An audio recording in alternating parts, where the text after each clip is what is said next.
The first aspect of gender I want to make clear is we need to distinguish between sex, which is biological, and gender, which is cultural.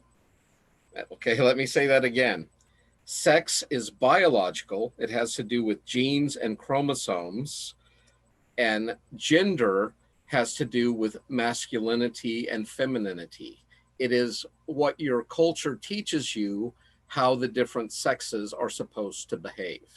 All right, so there's a lot of confusion when we get into this topic about sex and gender, and I should have prepped this ahead of time, but I'm going to pull up a chart I use in some of my other classes. We just covered this in ethics yesterday, and I like this chart called the gender bread person.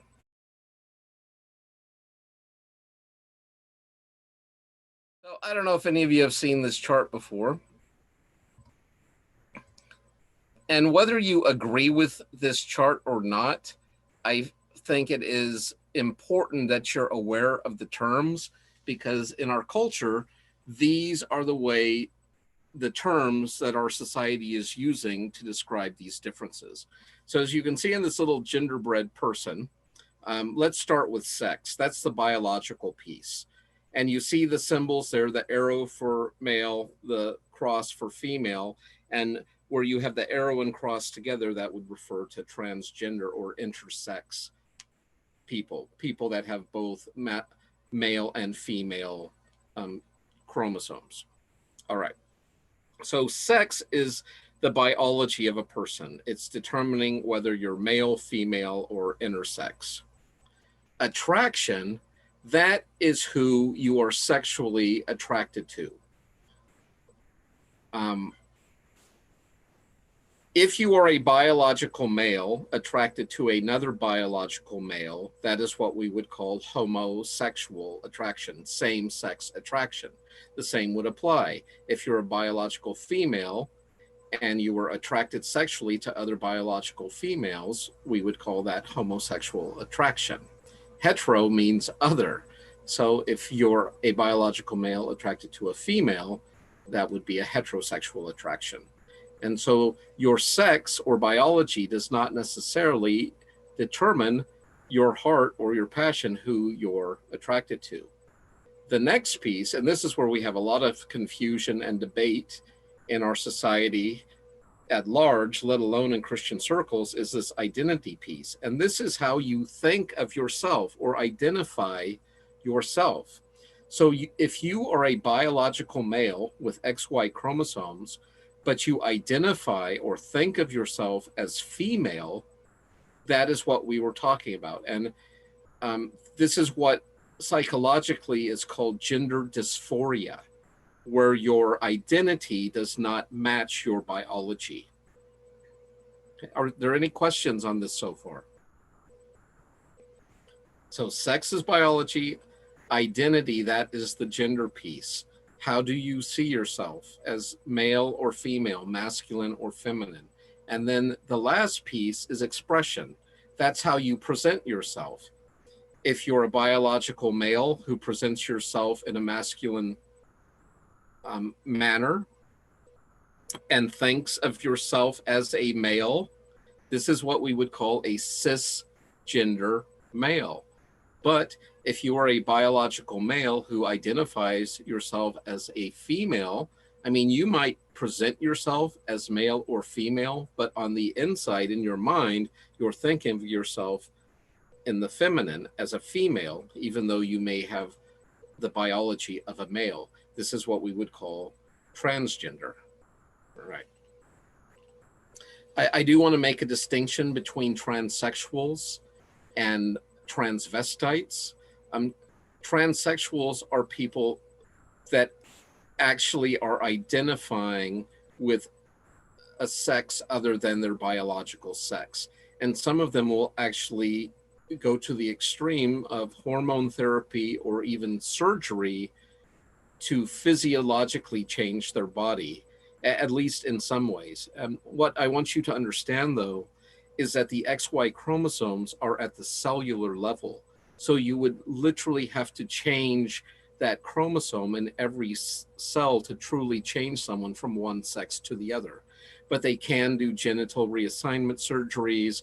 They can give you either testosterone or estrogen, which would help develop those secondary male or female characteristics, like a hairy body for testosterone or enlarged breast with estrogen. And then the expression piece, there's some people that are biological males or females, but they dress or present themselves in a manner of the opposite sex and gender.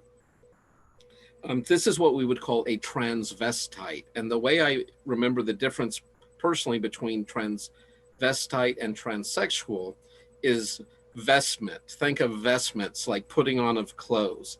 And so you could have a biological male that presented himself as a very feminine female, but this could still be a heterosexual cisgender person who thinks of themselves as male, who is attracted to females, but they like to present themselves as a female. I like the little sliding scales on this too, where you can calculate, like they don't see it as either or, they see it more as like a continuum on the spectrum. And with Carl Jung and other psychologists and anthropologists, they talked about this idea of how we all have this anima and this animus, this male and female characteristics within each and every one of us.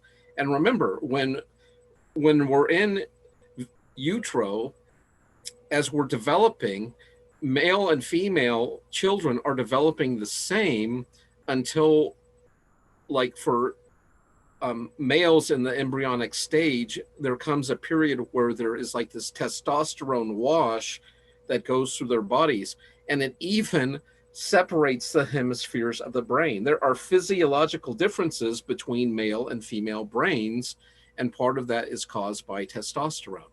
And so that's quite fascinating to think about. All right, I'm going to stop this screen share. Anyone have any questions or comments? I just think this is so completely fascinating. When I was growing up, you got the choice of two genders. You could be male or female. And the last application I filled out, I was given 9 choices, and I was actually even a little offended by it. Maybe it's because I'm coming from California. It was for the National Academy of Religion, and they gave me 9 different gender choices to choose from, but there wasn't an other box. And I was really kind of put out and offended that they didn't allow me other choices besides the 9 they had given me. If you've ever had this conversation with any of the professors at this school, especially the Bible department, it can be quite frustrating. My good buddy Steve Whitten and I can't even have this talk with him, because every time I try, he just quotes Genesis at me. Male and female, created he them in the image of God. I'm just like, yeah, Steve, that was in Eden, in perfection. We're a long ways gone from Eden. And the curse has not only affected the ground, but even our genetic code. And there are breakdowns and flaws and mutations that some people are not born male or female. They are born male and female. And are you just going to deny that those people exist? I mean, what nonsense. In the past, these people were called hermaphrodites. And depending on the culture, sometimes they were killed, infanticide at birth. Other times they were revered as being the special ones sent from the gods.